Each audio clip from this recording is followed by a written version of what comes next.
Perú es un país fascinante y en Latinoamérica es el más parecido a México por su diversidad y antigüedad cultural. En estos días suceden muchas cosas importantes allá. Quiero llamar la atención sobre la que me parece más importante de todas, porque actúa a profundidad y a mediano y a largo plazo, modificando definitivamente la sensibilidad pública. Porque, lo sabemos, en la historia de las civilizaciones y de los países, gobiernos y gobernantes van y vienen, la mayoría se olvidan, algunos dejan su huella, no siempre positiva, pero lo que de verdad permanece y marca a una sociedad son sus artes. Por eso no es una provocación cuando digo que lo más importante que sucede hoy en Perú es una exposición en el Museo de Arte de Lima, Mali, que muestra una perspectiva profunda de la obra de Fernando de Cislo. Nacido en 1925, a Cislo corresponde el mérito de haber transformado con su obra, con su presencia y con su pensamiento el paisaje cultural, es decir, emotivo, sensorial e intelectual del Perú.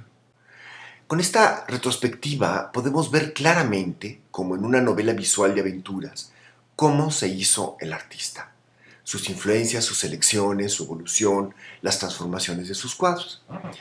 Pero podemos ver sobre todo sus vínculos con la poesía de Vallejo, al mismo tiempo con los surrealistas, sobre todo Westphalen.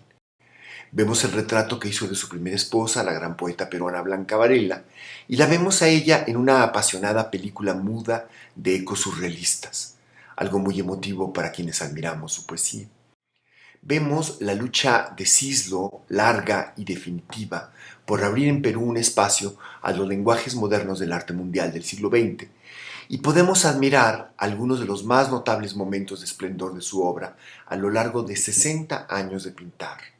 Un regalo sensorial, sin duda, pero también de comprensión y reflexión, porque vemos cómo Cislo, dialogando con el arte mundial, retoma, ensanchándola y profundizándola, esa ruta abierta espléndidamente por Rufino Tamayo.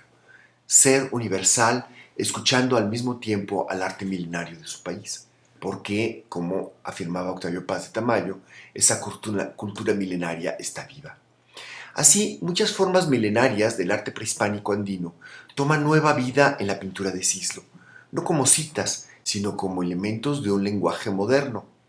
Por otra parte, en sentido inverso, Cislo ha sido fundamental para que sean cabalmente apreciadas manifestaciones muy avanzadas del arte prehispánico milenario, como la de los textiles y cerámicas de la cultura chancay, que por utilizar la abstracción eran hasta hace muy poco despreciadas por muchos de los arqueólogos del siglo XX tradicionalistas, exactamente como quienes desprecian al arte abstracto por considerarlo infantil.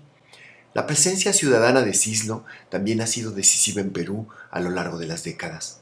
Actualmente preside el Patronato Independiente, financiado por una donación millonaria del gobierno alemán, responsable de crear un museo de la memoria de los terribles años del terrorismo. Un proyecto polémico porque incluye la memoria de los crímenes contra los derechos humanos perpetrados por el ejército de Fujimori al luchar contra el terrorismo. Pero insisto, lo sustancial de su aportación está en su obra de creador lúcido y tenaz.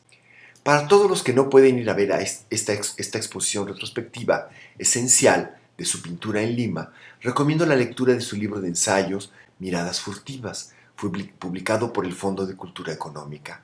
Se consigue en México. Es de verdad un libro excepcional, preocupado tanto por el arte moderno y la literatura como por los textiles y las cerámicas de su país y la política cultural. Termina con una entrevista de ideas donde Cislo concluye que el arte es una rebelión contra las formas que impone la vida, la decadencia incontenible del tiempo, la muerte, y pone como ejemplo la arquitectura de Machu Picchu, que, casi sin sentirlo, convierte una montaña verde y redondeada en unas de formas geométricas perfectas, o la arquitectura de Egipto, que en medio del desierto levanta unos poliedros intachables. Y termina diciendo Cislo: la definición del arte más cercana a la realidad, pero no por eso la más precisa, se da en la poesía.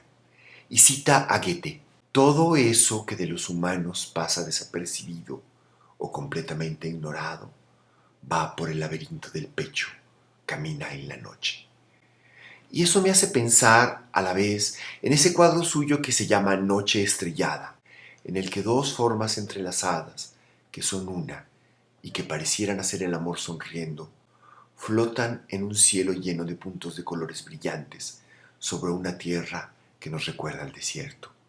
Y le digo, sonrisas paralelas que dicen del nudo de nuestros cuerpos su firmeza y su dulzura, su intensidad y su vuelo, sonrisas de amantes arriba de nosotros, cada estrella.